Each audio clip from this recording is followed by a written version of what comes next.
Sometimes all it takes is dragging a heavy chair, a table, or even pulling out a refrigerator to clean behind it, and voila, you've added a heartbreaking scratch to your beautiful floor. And the worst part is, every time you walk by it, it will remind you of what happened.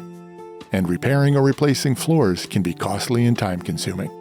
So talk to the experts at Flooring Direct, and they can give you some easy and effective ways to protect your floors from your furniture.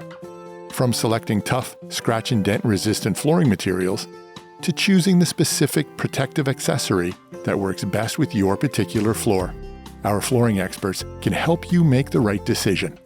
After all, no one wants to spend all that time and money on a new floor only to end up disappointed. A few other ways to help protect your floors include area rugs. Determine where you have the most traffic and the most wear and tear on your floors. Then choose an area rug to protect it.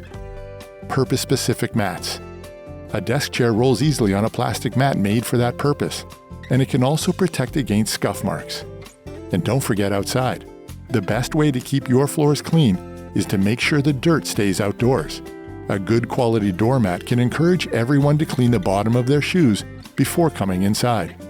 So keep those gorgeous floors, well, gorgeous. And call the experts at Flooring Direct at 214-390-0850.